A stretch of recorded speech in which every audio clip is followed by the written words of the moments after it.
최근 이 한국 교회의 이 핵심 계층이라 할 수 있는 5060 세대를 이제 두고 신앙 의식 조사를 한 게 있는데요. 한번 그림을 좀 보고 설명을 하도록 하겠습니다.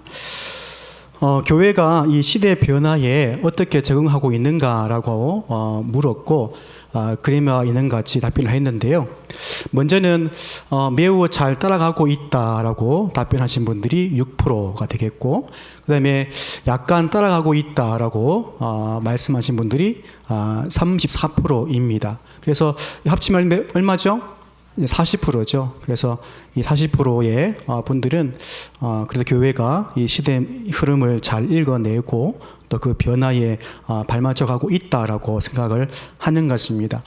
반면에 좀 그렇지 않는 것 같다, 별로 따라가지 못한다라고 답변하신 분이 37% 되겠고, 그리고 전혀 따라가지 못한다라고 하신 분들이 15% 됩니다. 그래서 이 둘을 합쳐봤더니 52% 정도 되는 분들이 교회가 시대의 변화에 적응하지 못하고 있는 것이 아닌가 생각을 한 것 같다, 이렇게 또 이 그림을 통해서 우리가 알 수 있습니다. 제가 이 결과를 조금 주목하는 이유가 따로 있습니다. 왜냐하면 이 50대, 60대 분들이 사실은 조금 변화에 좀 둔감한 분들이잖아요. 근데 금방 보았듯이 52% 정도 되는 우리 5060 세대분들이 교회가 시대의 흐름을 좀 따라가지 못하고 있는 것이 아닌가라고 표현을 해주셨는데, 이 결과만 좀 보고 생각을 좀 한다면 아마 그 교회 위기가 아닌가 또 생각을 하게 되고요. 또 마음 한켠에 참 어려운 시대다라고 하는 생각 또한 하게 되는 것 같습니다. 요즘 제가 읽었던 책 중에 하나를 좀 소개하고 싶은데요. 교회를 떠나는 사람들이라는 책입니다. 한번 표지를 보여주세요. 예, 교회를 떠나는 사람들이라는 책인데, 탈교회, 그러니까 교회를 떠난 8명의 분들을 만나서 인터뷰한 내용을 지금 담고 있습니다. 그러니까 왜 교회를 떠나게 되었는지, 그리고 신앙을 왜 버리게 됐는지, 그런 내용들을 조금 리얼하게 진솔하게 담고 있는 책입니다. 이 책 통해서 왜 사람들이 교회를 떠나는지, 또 왜 신앙을 버리는지에 대한 이해를 조금은 할 수 있었고요. 물론 이 책에 나온 내용들을 우리가 뭐 다 받아들이거나 또 다 동의되지는 않습니다. 하지만 분명히 귀담아 들을 부분은 있는 것 같아요. 하여튼 이렇듯 지금 한국 교회는 이런 여러 가지 어떤 위기 가운데 있는 것은 분명한 것 같습니다.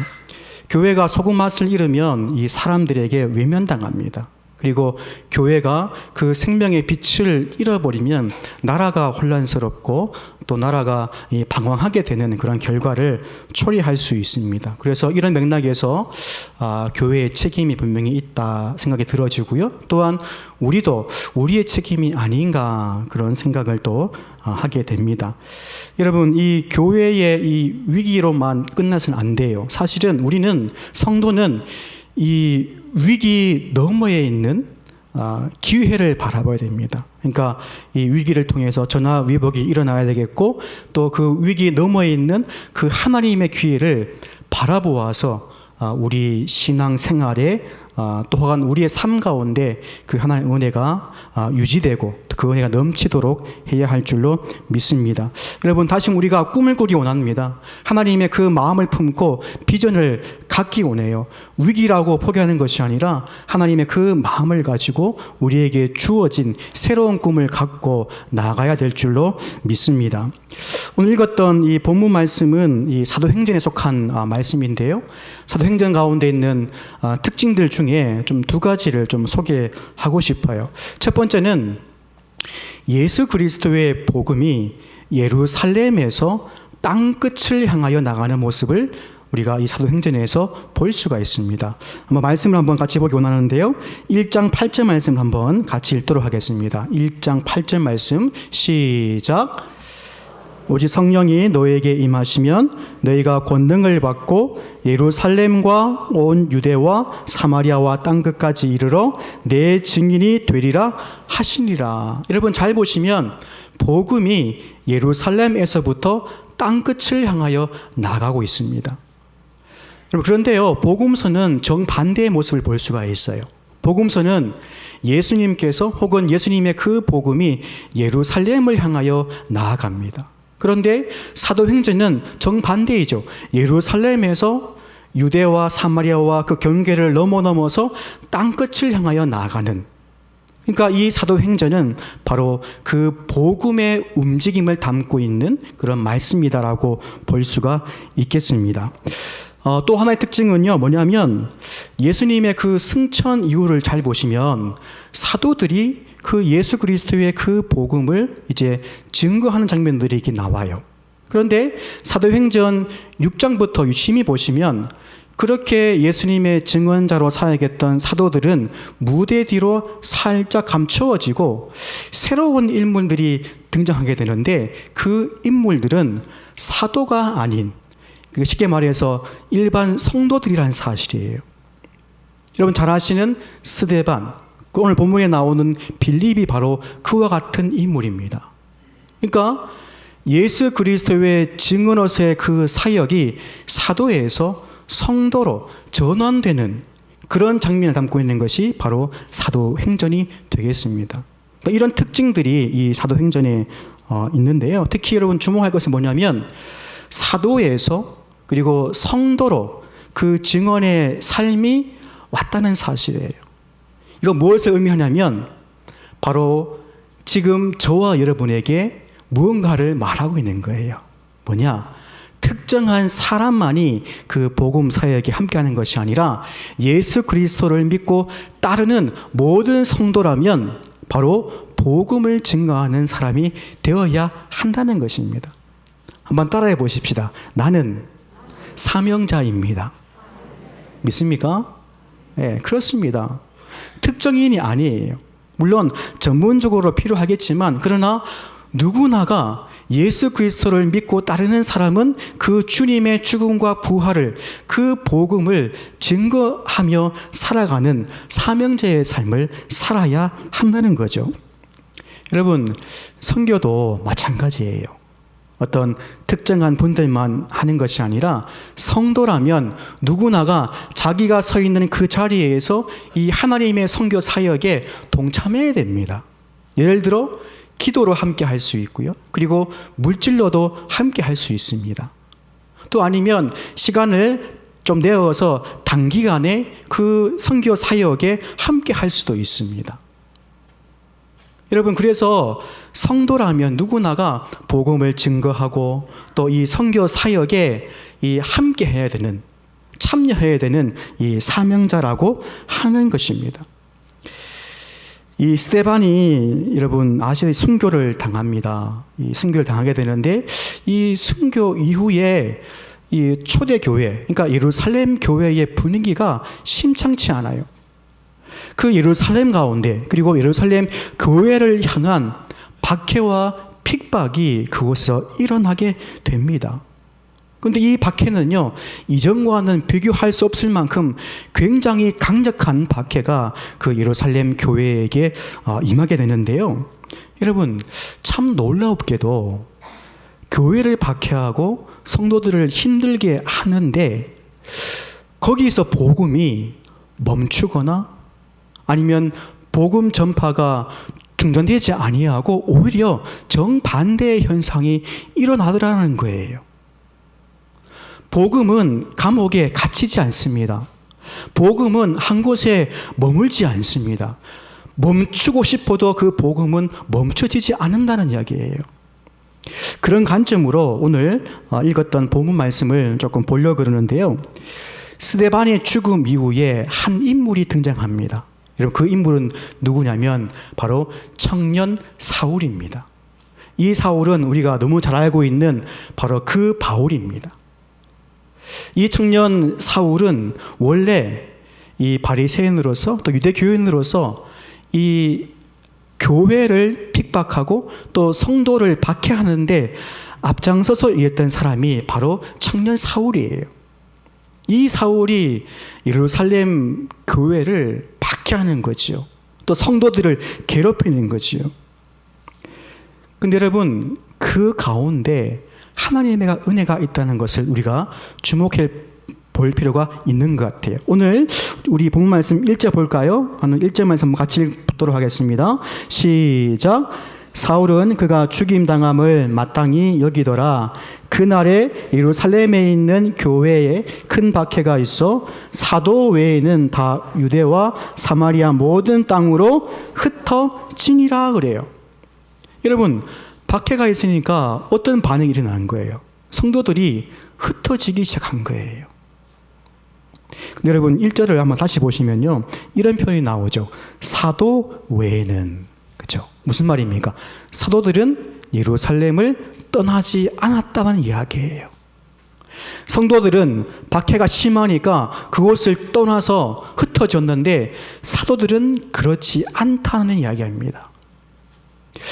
사도들이 왜 예루살렘을 떠나지 않았는지 정확한 이유는 알 수가 없어요. 근데 제가 한번 추측을 한번 해본다면 이 사도들은 예수께서 승천하실 때 마지막으로 남기셨던 그 말씀, 예루살렘을 떠나지 말라라고 하는 그 말씀 때문에 그 박해 가운데서도 예루살렘을 떠나지 않는 것으로 보입니다. 그러니까 끝까지 그 예수님의 말씀을 붙든 거예요. 여러분, 사실요, 이 예루살렘 교회에 이 교회가 흩어지게 하려면 사도들을 이렇게 흩어버리는 게 가장 빨라요, 방법은. 그렇잖아요? 그런데 이 사도들은 그러한 박해 가운데서 예루살렘을 떠나지 않고 마지막까지 그 교회를 지켜나간다는 거예요. 그리고 또 다른 의미를 한번 본다면, 이제 나중 이야기는 한데, 나중에 이방의 각 교회들이 세워지잖아요? 그래서 이 이방의 교회들이 교회의 세워짐에 대한 어떤 확증을 받기 위해서 예루살렘 교회로 와요.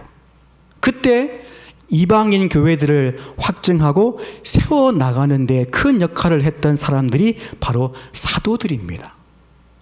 그러니까 하나님의 그 섭리 안에서 이 사도들이 그 박해 가운데서도 예루살렘을 떠나지 않고 그 교회를 지켜나간 거예요. 우리는 눈에 보이는 박해와 위기만 보일지 몰라도 하나님은 그 위기 너머에 있는 또 다른 것을 보시고 섭리적으로 그것을 이미 예비하지 않았나라고 생각이 되어집니다. 이 사울의 핍박이 심해지니까요, 이 예루살렘 교회인들이 어떻게 됩니까? 아까 보았듯이 각 흩어지게 돼요. 뭐 다른 지역의 유대 땅으로 아니면 사마리아로 이렇게 흩어지게 되는데요. 한번 같이 보는데 4절 말씀이에요. 한번 주목해서 볼 말씀입니다. 시작. 그 흩어진 사람들이 두루 다니며 복음의 말씀을 전할세 그래요. 여러분, 흩어진 사람들이 박해를 피해서 도망갔던 사람들이 지금 그곳에서 뭘 했다고요? 복음을 전했다는 거예요. 복음을 전하였다. 여러분, 이것은 우리가 선뜻 이해가 안 돼요. 왜냐하면 예루살렘의 박해가 너무 심해서 다른 지역으로 도망갔는데, 근데 그 다른 지역에서 복음을 전했다는 것은 앞으로 다가올 그 박해와 핍박이 있는 줄을 알면서도 그렇게 한 거예요. 여러분, 분명히 다른 지역에서도 이러한 박해가 일어날 것입니다. 그것을 예상하면서도 흩어진 사람들이 이 한 가지를 멈추지 않아요. 바로 예수 그리스도의 복음을 증거하는 일. 그것 때문에 예루살렘을 빠져나왔는데, 도망쳐 나왔는데 다른 지역에 가서 그것을 멈추지 않고 복음을 전하였다는 이야기입니다. 여러분, 5절 이하를 보시면 아까 제가 말씀드렸던 빌립이라는 인물이 등장해요. 우리 함께 한번 말씀 볼까요? 5절 말씀이에요. 시작. 빌립이 사마리아 성에 내려가 그리스도를 백성에게 전파하니. 여러분, 다시 말씀드리지만 빌립은 사도가 아니에요. 그냥 일반 성도입니다. 성도인데 성령으로 충만하고 말씀으로 충만한 사람이에요. 그리고 기도의 사람이에요. 이 빌립도 박해를 피해서 예루살렘을 떠나왔고 사마리아 성에 들어가서 뭘 합니까? 복음을 증거하는 일을 하였다라는 거예요. 여러분, 박해를 두려워하지 않는 거예요. 그 핍박을 무서워하지 않는 거예요. 성령 충만하고 말씀 충만한 사람의 특징이 바로 이러한 모습입니다. 어디에 가든지 예수 그리스도의 그 복음을 증거하는 일에 힘쓰는 사람이 바로 이와 같은 사람이란 거예요.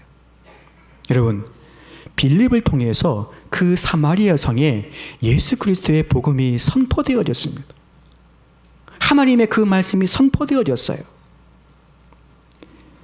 여러분, 그 땅 가운데 어떤 일이 일어난 줄 아십니까? 그 땅이 변화되어지는 거예요. 그 땅이 새로워지는 거예요. 이 초대교회에 두 기둥이 있습니다. 한번 따라해 보십시다. 기도, 말씀. 네, 두 가지예요. 기도와 말씀이에요. 이것이 초대교회를 붙들고 있는, 바치고 있는 두 기둥입니다. 초대교회 성도들은 이 두 가지를 포기하지 않았습니다. 그래서 어디에 가든지 늘 기도와 말씀의 삶을 산 사람들이 바로 초대교회의 성도들이다라고 할 수 있어요. 그 중에 한 사람이 바로 보고 있는 빌립인 거죠. 여러분, 지금 빌립이 어디까지 갔습니까? 장소가 어디예요? 사마리아 성입니다. 사마리아 성. 여러분, 이것은요, 아까 읽었던 말씀 기억나십니까? 1장 8절 말씀. 예루살렘부터 시작해서 유대와 사마리아, 그러니까 경계와 지역을 넘어서서 그 예수 그리스도의 복음이 확장되고 있는 거예요. 그 하나님의 말씀이 이루어지고 있는 것을 우리가 보고 있는 겁니다. 여러분, 하나님의 말씀은 이루어집니다. 하나님의 그 말씀은 반드시 성취되어집니다. 어떤 박해와 장애물이 그것을 막을 수 없어요. 말씀의 능력, 복음의 능력은 그것을 뚫어버리는 그 능력이 있습니다. 그것이 바로 복음의 능력인 거예요. 빌립이 그 사마리아 성에 들어가서 그렇게 그리스도의 복음을 증거하였더니 그 땅이 뒤집어지고 많은 사람들이 주님께로 돌아오기 시작합니다. 여러분, 바울 전하는 그 말씀과 표적을 보고 많은 사람들이 이제 주께 돌아오는데요. 우리 한번 주목해서 볼 말씀이 또 있습니다. 한번 봅시다. 7절 말씀이에요. 시작. 많은 사람에게 붙었던 더러운 귀신들이 크게 소리를 지르며 나가고 또 많은 중풍병자와 못 걷는 사람이 나으니 그래요. 여러분, 이 말씀 보면 복음서에서 예수님께서 행하셨던 사역과 어때요? 똑같아요. 예수님도 하나님 나라의 복음을 선포했고, 그리고 병자들을 고치셨고, 마음 아픈 사람들을 치유하셨거든요. 지금 그 일이 성도로부터 일어나고 있다는 사실입니다. 예수님께로부터 그 일이 일어났고, 그리고 사도들로 통해서도 이와 같은 일이 일어났습니다. 그리고 이제는 성도들을 통하여서 이와 같은 놀라운 표적과 기적이 일어나게 되었다는 것입니다. 여러분, 이것은 뭔가를 의미하겠죠. 뭘 의미하느냐? 예수의 증인들은 누구나가 이와 같은 일을 할 수 있다는 이야기입니다. 쉽게 말하면 여러분도 성령에 충만하고 기도의 사람으로서 복음의 열정을 가지고 그 예수 그리스도의 복음을 전포하고 살아낸다면 이와 같은 일도 하실 수 있다는 이야기입니다. 믿어지지 않으신가 보죠? 네, 맞아요. 이거는 제 말이 아니라 하나님의 말씀입니다. 예수님이 행하신 그 일을 우리도 행할 수 있다는 이야기예요. 여러분, 사실 여러분 잘 아시는 이야기예요. 유대인과 사마리아 사람은 서로 상종치 않죠. 그러니까 이 둘은 물과 기름이에요. 함께 섞일 수 없어요. 서로 적대하며 살아갑니다. 다 설명할 수 없지만 역사적으로 함께 할 수 없는 관계예요. 자, 그런데 여러분, 이 빌립이 어디에 들어갔어요? 사마리아로 들어갔어요. 사마리아로 들어갔어요. 상종치 않는, 유대인이면 절대로 함께하지 않는 그 사마리아 성으로 들어가서 그곳에서 멈출 수 없으니 예수 그리스도의 그 복음을 선포하였다. 그랬더니 그 복음을 듣고 사마리아 사람들도 주님께로 돌아왔더라 하는 이야기예요. 여러분, 이것이 바로 복음의 능력이다 할 수 있습니다. 경계를 지워버리잖아요. 차별과 배제를 흩어버리잖아요. 하나님의 말씀 안에서 다 평등하다는 것을 보여주는 말씀입니다. 여러분, 이렇듯 이 복음에는 이와 같은 능력이 있는 것입니다. 우리 마지막으로요, 우리 8절 말씀 보겠는데요. 함께 봅시다. 시작. 그 성에 큰 기쁨이 있더라. 여러분, 큰 기쁨이 있더라. 그러니까 복음이 전해진 사마리아 그 성에 이 선교 보고가 나온 거예요. 그리스도의 복음이 선포되어지고 증거되어지니까 그 땅에 뭐가 있다고요? 큰 기쁨이 있다. 여러분, 이 기쁨은 세상이 주는 기쁨이 아니에요. 뭔가 내가 이루어내고 뭔가 내가 얻어서 받는, 누리는 그런 기쁨의 차원이 아니에요. 이 기쁨은 하나님께로부터 오는 기쁨입니다. 하나님의 말씀이 선포되어지고 복음의 능력이 그 가운데 가득할 때 하나님께로부터 오는, 임하는 바로 그 기쁨이 그 도시 가운데 가득하였더라는 이야기예요. 여러분, 바라는 것은 이 대구 도시 가운데도 이와 같은 하나님의 기쁨이 가득하기를 바랍니다. 여러분, 그러려면 먼저 믿은 우리가 예수 그리스도의 복음된 삶을 잘 살아내셔야 됩니다. 그럴 때 이 도시 가운데, 아니 이 나라와 열방 가운데 이 하나님의 큰 기쁨이 임할 줄로 믿습니다. 여러분, 예루살렘 교회에 혹은 그 예루살렘 안에 박해가 일어나지 않았다면, 만약에요, 여러분, 예루살렘 성도들이 다른 지역으로 흩어졌을까요? 제가 생각할 때 흩어지지 않았을 것 같아요. 주님, 여기가 좋사오니, 이런 거 아니겠어요? 왜냐하면 너무 좋거든요. 예루살렘 안에서, 예루살렘 교회에서 신앙생활하고 서로 교제하고 하나가 되어서 살아가는 것이 너무 좋거든요. 그런데 여러분, 박해가 그 교회를 덮쳤고 어쩔 수 없이 성도들이 다른 유대 땅으로, 그리고 상종치 않는 사마리아 땅으로 흩어졌다는 이야기는 그 박해 가운데 하나님의 숨은 뜻이 있다는 것입니다. 여러분, 어떤 박해와 고난이 있다 할지라도 그 복음 전파는 여러분 중단되지 않습니다. 요즘 교회 위기론을 말하는 분들이 많아요. 또 어느 정도 일리가 있다고 생각되어집니다. 여러분, 그러나 위기는 늘 교회 옆에 있었습니다. 교회 역사를 한번 다 돌아보면 위기가 없는 시대가 없어요. 항상 교회 옆에는 위기가 있었고, 그때마다 교회들은 그 위기 너머에 있는 하나님의 기회를 바라보았습니다. 그리고 그 위기를 넘어서 하나님 주시는 그 뜻과 하나님 주시는 그 기회를 잃어버리지 않고 그 기회를 살려서 하나님 나라의 복음이 더욱더 확장되어지고 전파되도록 하였습니다. 여러분, 지금 우리가 혹시 위기라면, 한국교회가 위기라면 그 위기 너머에 있는 하나님의 기회를 바라보아야 될 줄로 믿습니다. 눈에 보이는 위기만 바라보지 마시고 그 너머에 있는 하나님의 기회를 바라보고 붙잡아야 한다는 이야기예요. 최근에 저희 가정이 후원하는 청사님으로부터 이 편지 한 통을 받았습니다. 어떤 특정 지역을 말씀을 못 드리는데요. 그 내용 중 일부를 조금 소개하고 싶어요. 이런 내용이 담겨져 있더라고요.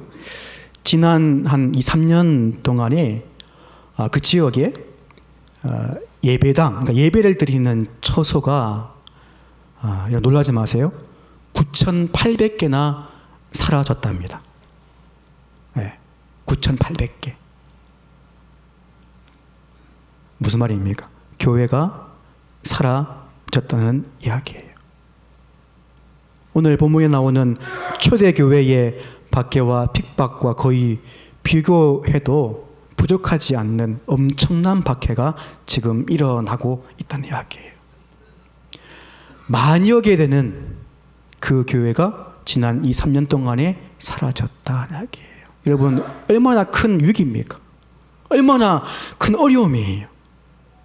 근데 여러분, 놀랍게도 예배당과 교회는 그렇게 사라지는데 성도들은 줄어들지 않고 오히려 점점점 늘어나고 있다는 이야기입니다.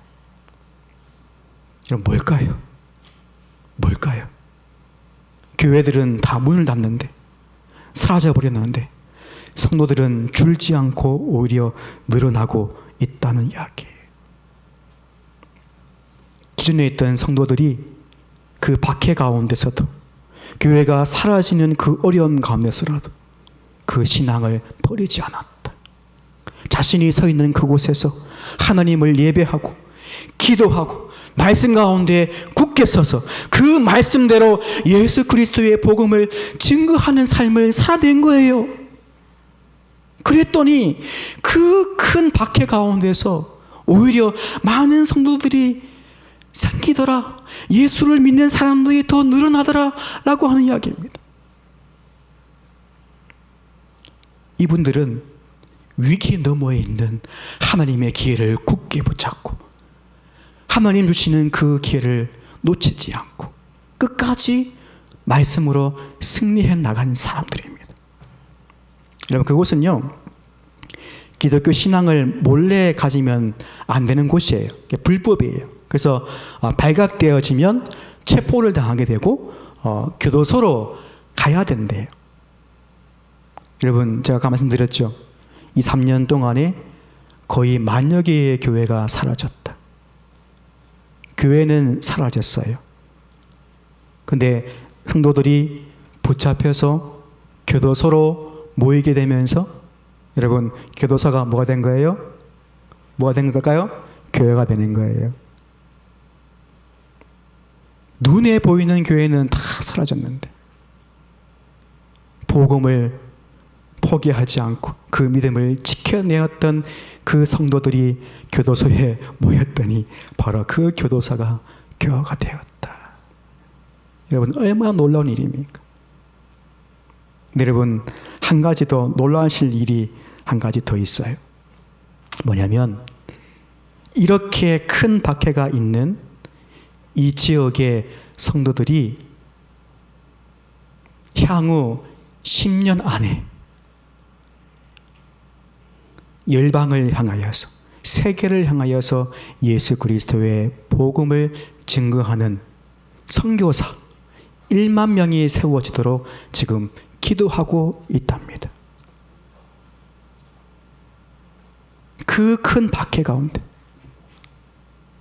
어려움 가운데, 교회가 사라지는 그 가운데서라도 열방을 향하여서 하나님의 이 말씀과 예수 그리스도의 이 복음을 증거할 선교사가 1만 명 이상 생기도록 기도하고 있다는 사실입니다.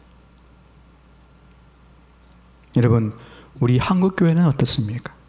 아니, 우리는 지금 무엇을 위해서 기도합니까? 여러분, 교회는요, 이 두 가지를 잘 해야 돼요. 한번 따라 하십시다. 모이는 것, 흩어지는 것. 요 두 가지를 잘 해야 돼요. 모일 때는 온 힘을 다해서 모여야 됩니다. 그리고 흩어질 때는 온 힘을 다해서 흩어져야 돼요. 모일 때와 흩어질 때를 잘 분별해야 건강한 교회가 되고 하나님께 귀하게 쓰임받는 교회가 됩니다. 근데 여러분, 오늘 이 말씀의 배경처럼 하나님께 등대 밀려서 흩어지면 안 돼요. 흩어져야 할 때는 우리가 알아차리고 스스로 흩어져야 돼요. 아니면 여러분 어쩌면 오늘 읽었던 본문의 배경처럼 이런 어려움이 있을지도 모르겠어요.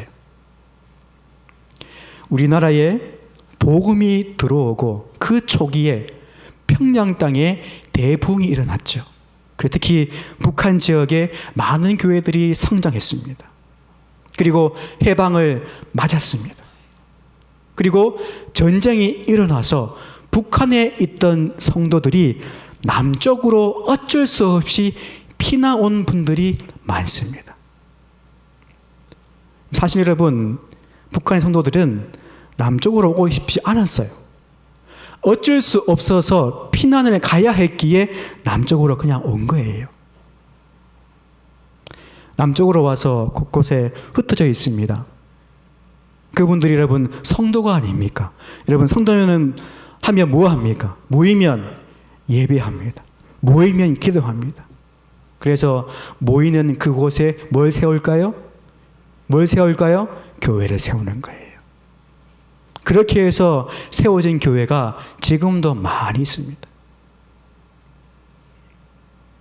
복음은 한 곳에 그리고 특정인에게 머물지 않습니다. 여러분 복음의 흐름을 잘 보셔야 돼요. 예루살렘에서 땅끝으로 그 방향성이 정해져 있어요. 만약에 그렇지 않다면 하나님께서 뜻을 정하시고 우리를 일방적으로 흩을 수도 있다는 이야기예요. 우리는 이미 이 흩어져서 이 믿음 생활 하는데 이 연습을 사실 했어요. 우리가 지난 2년, 3년 동안에 각 가정에서 가정의 예배단을 세웠고 그곳에서 하나님을 예배하고 찬양하고 기도하였습니다. 그리고 여러분의 직장과 일터에서도 하나님을 예배하고 또 그리스도의 그 복음을 전하였어요. 여러분 지나간 그 3년의 시간이 여러분 어떤 시간이 아닙니다. 흩어진 연습을 한 거예요. 그리고 지금은 여러분 어떤 때일 것 같습니까? 모이는 때입니다. 이제 흩어지는 연습을 하였다면 이제는 온 힘을 다해서 한 곳에 모여서 하나님을 예배하고 말씀 충만, 성령 충만, 기도 충만 그렇게 우리를 다지어서 흩어져야 할 그때를 준비해야 하는 시기란 거예요. 아까 말씀드렸던 그 선교 편지에 적혔던 이야기를 제가 마지막으로 소개하고 마칠 텐데요. 제가 한번 그들 읽어보겠습니다. 음악을 좀 주셔요. 어떤 사람이 어깨에 항아리를 메고 물을 나르고 있었다고 합니다. 오른쪽과 왼쪽에 하나씩의 항아리가 있었습니다. 그런데 왼쪽 항아리는 금이 간 항아리였습니다. 물을 채워서 출발했지만 집에 오면 왼쪽 항아리의 물은 반쯤 비워져 있었습니다. 왜냐하면 금이 가 있었기 때문입니다. 반면에 오른쪽 항아리는 물이 가득 찬 상태 그대로였습니다. 어느 날 이 왼쪽 항아리는 너무 미안한 마음이 들어서 주인에게 이렇게 요청을 했다고 합니다. 주인님, 저 때문에 항상 일을 2번씩 하시는 것 같아 너무 죄송합니다. 금이 간 저 같은 항아리는 버리시고 새 것으로 바꾸어 쓰세요. 그러자 주인이 금이 간 그 항아리에게 이렇게 말합니다. 그래, 나도 내가 금이 간 항아리라는 것을 너무 잘 알고 있단다. 내가 금이 간 것을 알면서도 왜 바꾸지 않는지 아니? 우리가 지나온 저 길 양쪽을 한번 자세히 보거라. 물 한 방울 흘리지 않은 오른쪽 길에는 아무 식물도 자라지 못했지만 왼쪽은 아름다운 꽃과 풀들이 저렇게 무성하게 자라고 있지 않니? 너는 금이 갔지만 너로 인해서 오히려 많은 생명이 자라나는 모습이 너무 아름답지 않니? 나는 그 생명을 보며 하루하루가 너무 기쁘단다.